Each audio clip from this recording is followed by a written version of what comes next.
Jerai Akisioni.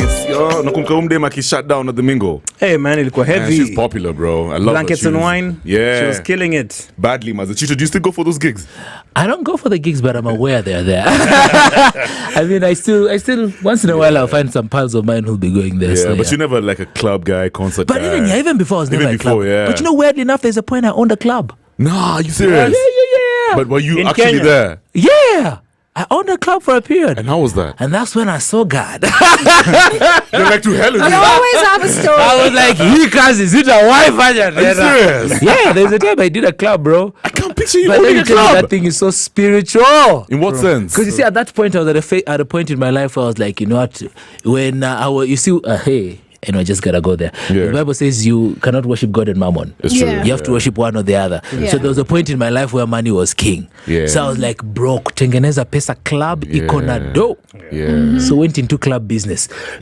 Did I make money? Yeah, but it was sad money. Oh, for real, yeah? It was very sad money. Like sometimes there were so many weird things you'd hear. Oh, someone was killed down the road from the club. Oh, I've heard that so many Somebody was times. stabbed in a club. Yes, there was fights that happened, and you're just uneasy. Haulali you sleep, but then you wake up in the morning and then you're like, I could be doing something better with my life. Yeah. So I even sold booze, bro. I even had a wines and spirit. But that was good. It was a good experience. No, it was a good experience. I think I did it. Yeah. Because I used to say, I want to do it. Yeah. And then I did it and I said, this is why I didn't want to do it to start with. But it had a lot of, it's utmostly more spiritual. You're going to put my boy down because he's also in that space. Yeah, in that space, bro. As long as you keep to the booze. Like, there's one club we went to where the waiters were dressed like some animals coming out in blue, and I was just there like, I've had way too many if I'm seeing these things around. I just dipped.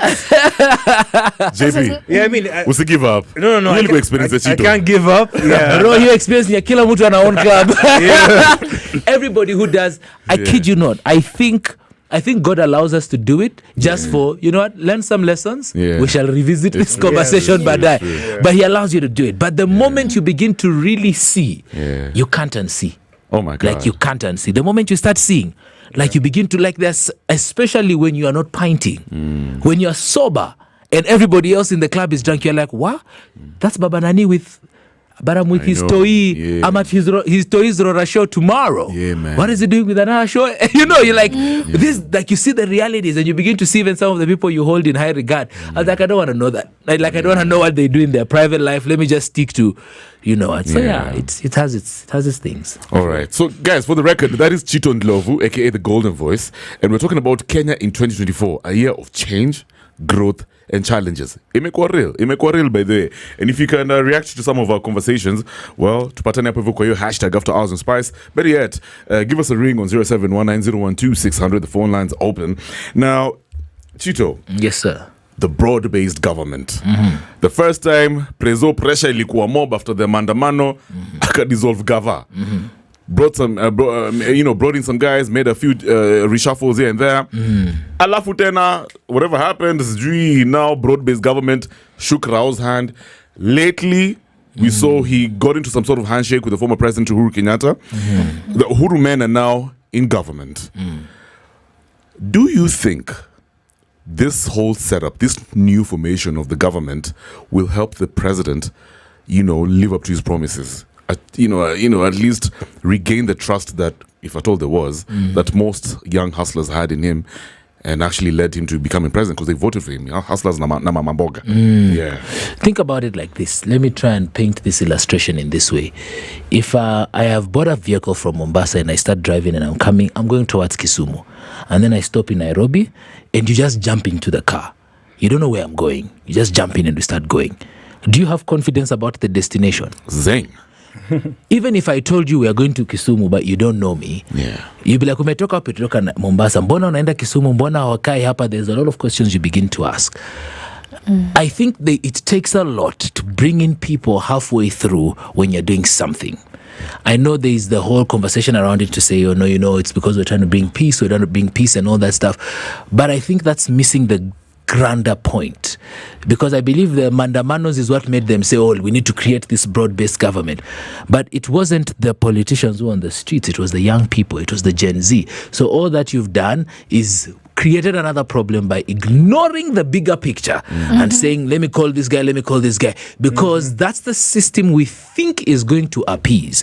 If today is anything to go by, it means there are still people who are not happy. And so for me, can it work? Yes, it can. But it requires a lot more grease, Right. a much, much more grease. But I believe for any Kenyan, that is the perfect picture of the fact that politicians will stick with politicians and you will be left alone at the end of the day. Because when everything went to the dogs, what happened? They went back to each other to huddle up regrouped. and say, okay, guys, we need to regroup. There's an uprising. Because guess what? What you did in June shook them. They went, oh my God. They are actually seeing, they recognize. So try and get, because you assume, because we look at leadership as one leader will come with his influence. That's what somebody is looking at. So what you're hoping to achieve is to divide the young people who came forward. You're like, I know maybe if I get their people in, they'll be much more happier. But to be very, very honest, I think everybody has a place in the grand scheme of things. Let losers be losers, let winners be winners. But when we win and then bring the losers in at some point in the game, then why did I vote for you, bro? What's the What was the point of voting for you? All these things? Yeah, man. See, then you'd have just chicaned all of you, stand in front, and we see if we want you. But what was because now what happens is you're bringing in foreign ideas. If I was painting a picture, and then I was painting a picture with a pencil. Here comes a guy with a brush. He's still painting the picture, but he's using a brush. But I need to use a pencil because the effect will only be seen with a pencil. There's a brush effect and there's a pencil effect. If the guy who's drawing with the pencil calls the brush guy, it's going to be a problem. Sooner rather than later, we'll now find again, we need to sit and regroup. We need to sit and regroup. Then we get into 2027, they start fighting again because they're on different pages. But you can't, the person painting the picture is the only one who knows what the picture looks like. If someone else started painting with a pencil, so someone was drawing a line, it was a pencil till 50 centimeters. Then all of a sudden it's a brush that appears. It's going to be a lot of confusion. You've been very, very, let me just say, you've been an advocate of the arts, man. Yeah. In terms of conversations, mobilizing, for a very long time. Yeah. Kenyans know you at this point, Yani, from even the, you've been around. Yeah. When you look at this year, arts and culture, is there any major projects and developments that have stood out for you? Yeah. In a good way or a bad way? To be honest, when I saw the Talanta Stadium being done, to be very honest, that for me was oh my God. Because I remember driving and looking, I was like, they said it was going to be a stadium. At one point, I'm like, are these apartments they're building? Right. What is it? Then I'm like, when they showed the area view, I was like, oh my God. They're actually doing the stadium that they said they were going to do it, 60,000 sitting capacity. Man, I cannot wait to see the concerts that will happen there. It's going to be fire. But, that for me is something that has definitely stood out. Something else that I believe, to be honest, has stood out for me this year is people like Sophia Ndhlovu, who just broke a barrier. Like she broke 10 barriers in one song, singing Kikuyu on an uns beat, that was makes it into Tomorrowland. I'm like, wait, this is an anomaly of anomalies. Straight from Murima. So she went, and that for me was one of the things that made me go, oh, wow. So it means there's somewhere where the Kenyan sound is going to. However, to be very honest, I sit back and I really, when I look at music over the last 10 years in this country, it has changed. It has morphed. It's getting better. But I still believe we need to command the respect that we have. Sometimes we are lowering ourselves and appearing to be going to, what's the word I'm looking for? Beg is not the word. We are seeking so much from the outside when we can create our own. Right. And if we get, that's why before I was saying governmental policy still has to come into place. Because there are some things that government can just put in policy which help they basically put the level playing field, if it's in regards to royalties, if it's in regards to entertainment based, funds and things like that. There are things they can do that can help, even like the way you have the writers guilds in the States and all that, they help to grow the industries. So there's more that can be done even by private sectors and people like us to grow the industry, but it has moved far, far much more. What are your thoughts about when the president said that, we've given up down payment of 500 million to host the Grammys? What was going through your mind? Because the other guys were like, "Come on, isn't it my promises, Gani?" As the guys were just like fed up, bro. I had a two thought process. I'm like, yani unatuambia umebribe hivyo tu. Yani unatuambia tu bele, yani you guys are bribed for this thing. Let's see if it's gonna work. But secondly, however, which is the bigger question, what does the Grammys being hosted here do for an industry? Does it point towards the industry? I believe there's some opportunity that arises from it, because now all of a sudden people stop looking at Nigeria and South Africa and start looking at Kenya and wondering which people are here. Besides Lupita Nyong'o and Eddie, what's his name? Eddie Gadegi. Who else do we? Is that like who else?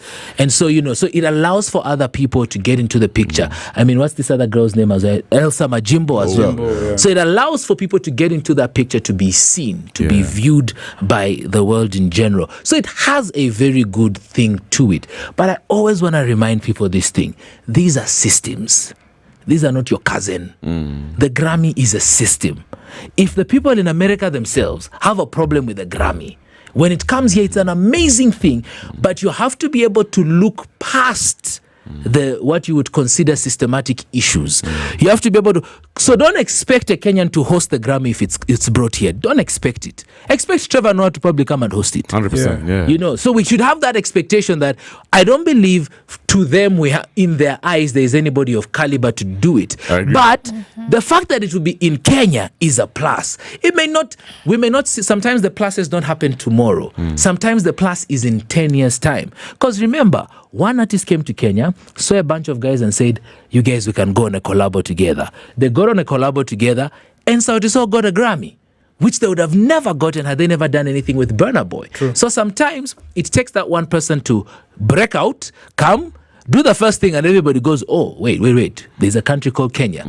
What's vibing in Kenya?" So our responsibility as creatives is to ensure that when the Grammy comes here, our arts are great enough at a global scale that they can be adopted. Because what I would then like to see is, even if a Kenyan doesn't host the Grammy, but you know what, even if they don't, let some music in the background be Kenyan. Artists, You get what I mean? Let one of our artists, because sometimes I say there is a pipe dream and there is the bigger thing. There are higher chances of Elsa Majimbo hosting that Grammy. It's true. Than a Kenyan who is here. I agree, man. There's a much higher chance. Not to say that nobody has the skill to do it.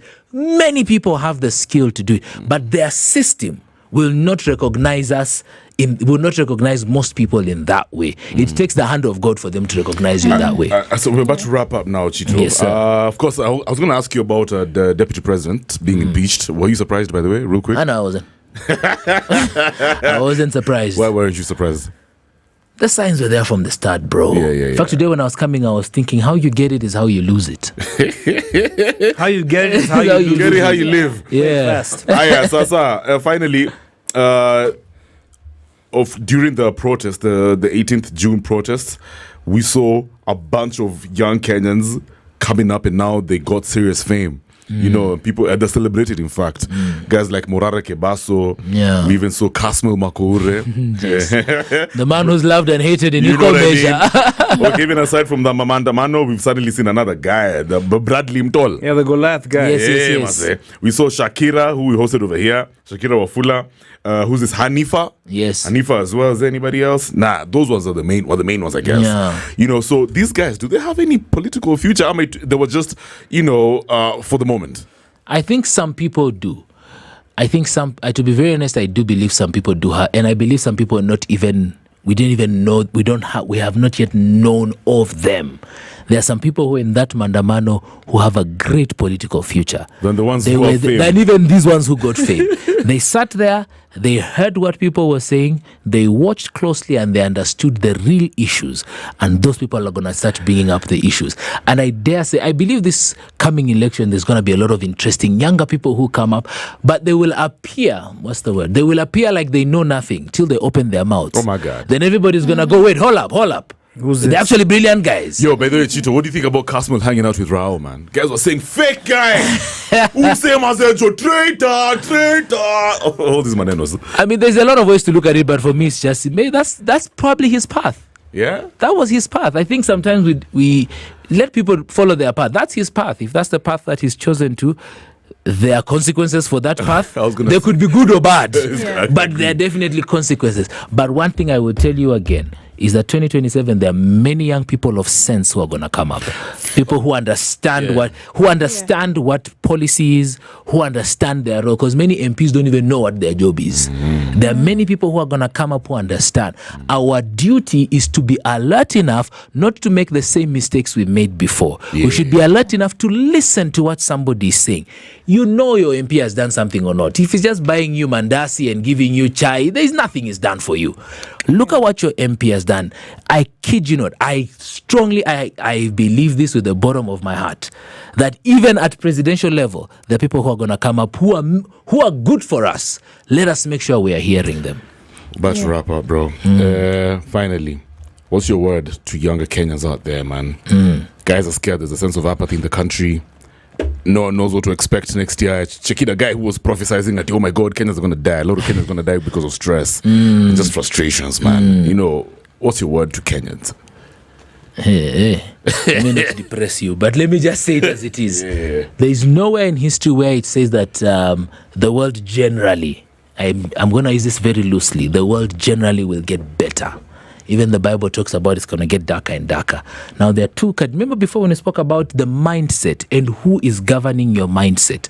The people who you will notice who will have a different mindset are those who are governed by Elohim himself, as we would call him. Wow. But the world itself, I kid you not, don't expect it to get any better. Oh, for this real? thing is wrapping up, guys. Are you serious? The world is wrapping up. Final days. This is wrapping up for a while now. Come on. I like how you're like, come on. So it's rapture. wrapping up. Yeah. So it's not even about rapture or anything. What we need to expect is it's not going to be looking brighter and brighter. There are certain people, I kid you not, there are certain people, more inclusive, me, whose life will be getting brighter and brighter because of understanding.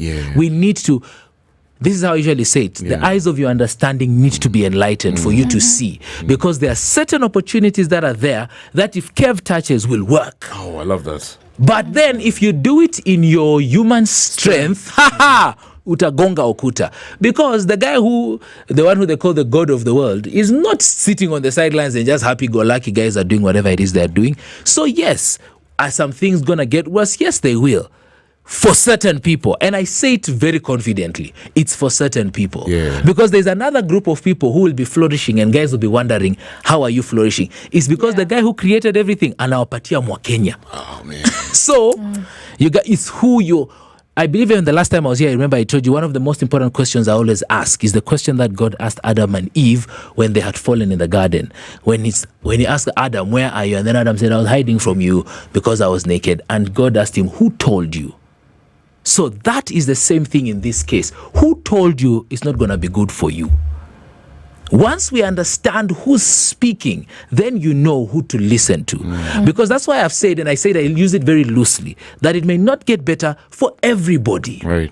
But I can assure you, there are people who are saying in 2024 was the best year of my life. I'm one of those people who's genuinely saying, Me too, man. when I look back at 2024, it's by far the best year of my life. For real. And I'm looking at 2025 and I'm like, it's going to be even better. Because that's a promise I'm given. I'm told my latter days shall be greater than my former. Si nimekuambia, Mwakenya ni Mungu, bro. Mwakenya ni saja. That's love it. that. But you also got to understand what he says about you.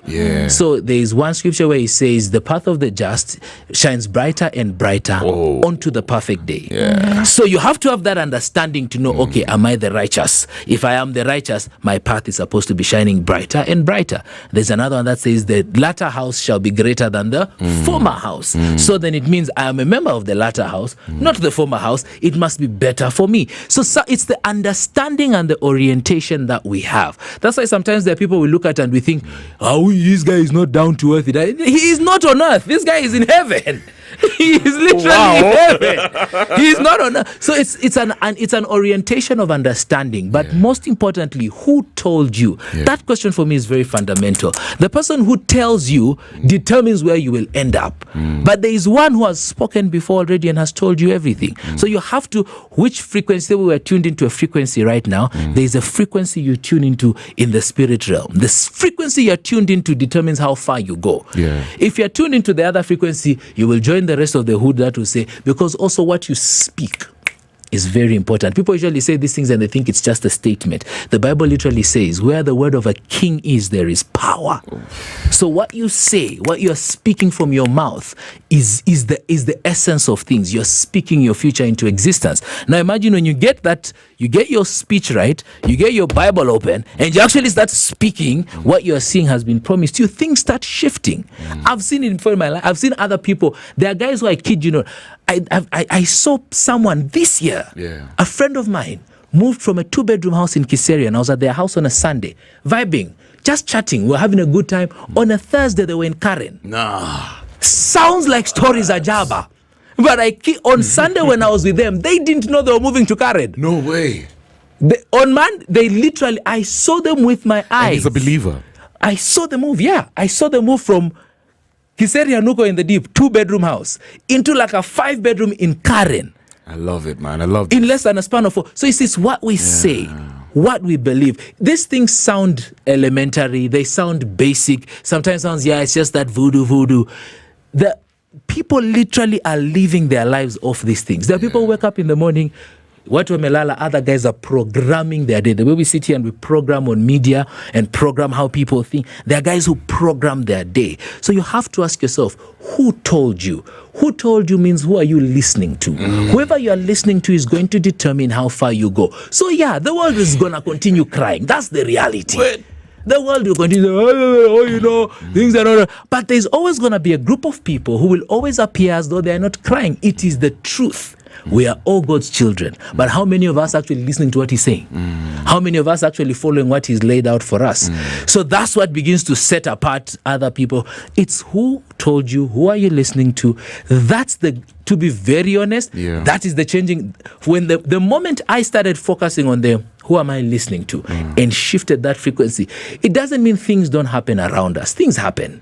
Things do happen. Or something will happen. How we handle those things is different. See, now how I look at it is different from how somebody else will look at it. If I see something has happened, my first question is, what am I being distracted from? When I focus on that, and I kid you not, 150% times, I'm always being distracted from something. So I pause and I look, what am I being distracted from? And sometime on the horizon is something bigger.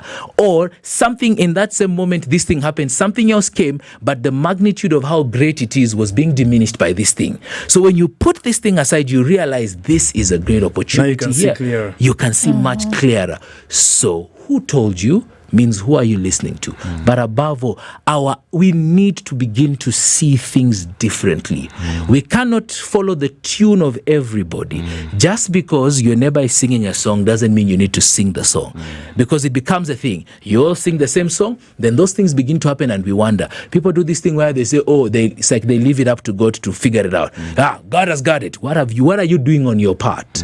There's always going to be a God effort and a human effort. That's why he gave us dominion. That's why he's there and we are here. There's our part to play. So we always have to ask ourselves, what's my part? So even as you get into 2025, that's what you have to ask yourself. Number one, who am I listening to? Who told me? Who told me I'm not good enough? Because it ain't God. Somebody told you that programming. That's so true. Who told you can't make it? Who told you biashara in Kenya is difficult, yet I'm seeing guys starting biashara every other day? Who told you that communication? The moment you shift that communication, you will find yourself with a group of people who are saying, nimejenga. Nimefanya hivi. Because in this year, I know a lot of people who've built houses, bro. Young guys. Not old guys.